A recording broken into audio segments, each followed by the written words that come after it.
ತಾವು ಬಂದಿದ್ದೀವಿ ಹೊಸಕೋಟೆಯಲ್ಲಿ ಬಿರಿಯಾನಿ ತಿನ್ನೋಕ್ಕೆ. ಸೊ ನಾವು ಬಂದಿರೋ ಹೋಟೆಲ್ ಹೆಸರು ಬಂದು ಅಕ್ಷಯಧಾಮ್ ಬಿರಿಯಾನಿ. ಸೊ ಇವರು ಯೂಟ್ಯೂಬಲ್ಲೆಲ್ಲ ಫೇಮಸ್ ಇದ್ದಾರೆ. ಇವ್ರದ್ದೊಂದು ಚಾನಲ್ ಇದೆ, ಅಕ್ಷಯ್ ಫುಡ್ ಫ್ಯಾಕ್ಟ್ರಿ ಅಂತ. ಸೊ ನಾವು ಬಂದಿದ್ದೀವಿ. ಸೊ ಬಂದಿರೋ ಟೈಮಿಂಗ್ಸ್ ಅರೌಂಡ್ ಆಲ್ರೆಡಿ 3 o'clock ಆಗಿರೋದ್ರಿಂದ ಹೋಟೆಲ್ ಫುಲ್ ಖಾಲಿನೇ ಇದೆ. So may be evening time ಮತ್ತು ಮಾರ್ನಿಂಗ್ ಬ್ರೇಕ್ಫಾಸ್ಟ್ ಟೈಮಲ್ಲಿ ಜನ ಕ್ರೌಡ್ ಇರುತ್ತೆ. ಸೊ ನಾವು ಆರ್ಡ್ರ್ ಮಾಡಿರೋದು 2 ಮಟನ್ ಬಿರಿಯಾನಿ, 1 ಚಿಕನ್ ಕಬಾಬು ಮತ್ತು 1 ಚಿಕನ್ ಫ್ರೈ. ಸೊ ಚಿಕನ್ ಕಬಾಬು ನಮ್ಮ ಮುಂದೆಯೇ ಅವರು ಡೀಪ್ ಫ್ರೈಡ್ ಮಾಡಿ ಕೊಡ್ತಾರೆ. ಸೊ ಇದೇ ಥರ ನಿಮಗೆ ಲೈವಲ್ಲಿ ಸೊ ನಿಮಗೆ ತೊಗೊಂಡೋಗಿ ಅದನ್ನು ಬಿಲ್ ಕೊಡ್ತಿದ್ದಂಗೆ ಸೊ ಕೊಡ್ತಾರೆ. ಸೊ ಇಲ್ಲಿ ನಿಮಗೆ ಒಂದು ಬಿರಿಯಾನಿ ಕಾಸ್ಟ್ ಬಂದು 290 rupees ಇರುತ್ತೆ, ಮಟನ್ ಬಿರಿಯಾನಿ ಕಾಸ್ಟು. ನಾನು ನಿಮಗೆ ಬೇಕಿದ್ದರೆ ಅದು ಪ್ರೈಸಸ್ನು ಇದನ್ನು ಹಾಕ್ತೀನಿ ಇಲ್ಲಿ ಫೋಟೋನ.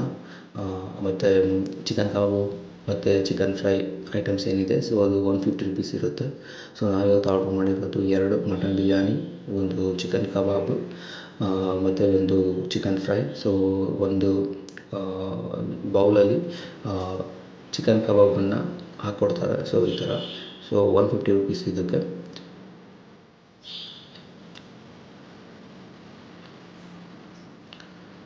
ಸೊ ಇದ್ರ ಜೊತೆಗೆ ನಿಮಗೆ ಅಲ್ಲೇ ಇಟ್ಟಿರ್ತಾರೆ. ಸೊ ಇದು ಸೆಲ್ಫ್ ಸರ್ವಿಸ್ ಆಗಿರೋದ್ರಿಂದ ನೀವೇನು ತೊಗೊಂಡೋಗಿ ಎಲ್ಲನೂ ತೊಗೋಬೇಕಾಗುತ್ತೆ. ಸೊ ಆನಿಯನ್ನು ಮತ್ತು ಸೌತೆಕಾಯಿ ಮತ್ತು ಲೆಮನ್ನು ಎಲ್ಲ ಇಟ್ಟಿರ್ತಾರೆ.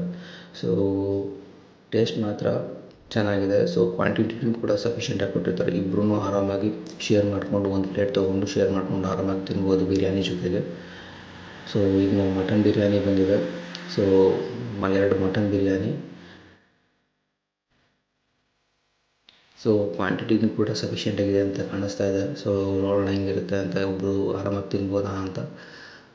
ಸೊ ಇದಕ್ಕೂ ನಿಮಗೆ ಶೇರ್ವಾನು ಅಲ್ಲೇ ಇರುತ್ತೆ. ಸೊ ಶೇರ್ವಾನು ನೀವು ತೊಗೋಬೋದು.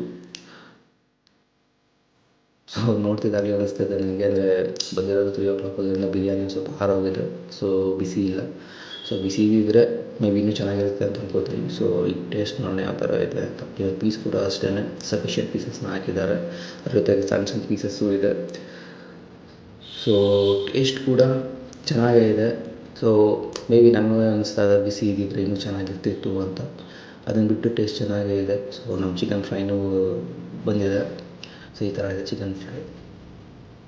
ಸೊ ಫಸ್ಟು ಬಿರಿಯಾನಿ ಮತ್ತು ಕಬಾಬ್ ಮೇಲೆ ನಮ್ಮ ಕಾನ್ಸಂಟ್ರೇಷನ್ ಇದೆ. ಸೊ ಇದು ಮುಗಿಸಿದ ಮೇಲೆ ಅದನ್ನು ಚಿಕನ್ ಫ್ರೈ ಟ್ರೈ ಮಾಡ್ತೀವಿ. ಸೊ ಕಬಾಬ್ ಆಲ್ರೆಡಿ ಖಾಲಿ ಆಗಿದೆ. ಸೊ ಅದನ್ನು ಟೇಕ್ ಔಟ್ ಮಾಡಬೇಕು ಈಗ ಚಿಕನ್ ಫ್ರೈನ ಯಾವ ಥರ ಇದೆ ಅಂತ.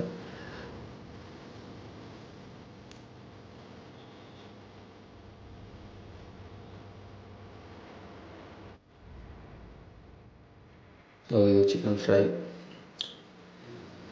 ಪೀಸಸ್ ಎಲ್ಲ ಸಾಫ್ಟಾಗಿ ಕುಕ್ ಆಗಿದೆ, ಜೊತೆಗೆ ಎಲ್ಲ ಮಸಾಲೆ ಎಲ್ಲ ಮೇಲ್ಗಡೆ ಕೋಟ್ ಆಗಿದೆ. ಸೊ ಟೇಸ್ಟ್ ಯಾವ ಥರ ಇದೆ ಅಂತಂದರೆ ನನಗಂತೂ ಇಷ್ಟ ಆಗಲಿಲ್ಲ. ನನ್ನ ಫ್ರೆಂಡ್ಗೂ ಅಷ್ಟೇ. ನೀವೇ ನೋಡ್ಬೋದು ಎಷ್ಟು ಆಯಿಲಿ ಇದೆ ಅಂತ. ಸೊ ನನ್ನ ಸಜೆಷನ್ ಏನಂತಂದರೆ ಬನ್ನಿ ಬಿರಿಯಾನಿ ತಿನ್ನಿ, ನಿಮ್ಗೆ ಬೇಕಾ ಒಂದು ಕಬಾಬ್ ತೊಗೊಳ್ಳಿ ತಿನ್ನಿ ಅಷ್ಟೇ. ಸೊ ಈ ಚಿಕನ್ ಫ್ರೈ ಟ್ರೈ ಮಾಡೋಕ್ಕೆ ಹೋಗ್ಬೇಡಿ. It's my honest opinion. ಗೊತ್ತಿಲ್ಲ ಇವತ್ತು ಈ ಥರ ಇದೆಯೋ ನಾರ್ಮಲಾಗಿ ಇದೇ ಥರ ಇರುತ್ತೋ ಅಂತ. Better you try chicken biryani or mutton biryani with chicken kebab best. So ಹಿಂಗೆ ಹೇಳ್ತಾ ಸೊ ನೆಕ್ಸ್ಟ್ ವೀಡಿಯೋದಲ್ಲಿ ಸಿಗೋಣ. ಬಾಯ್.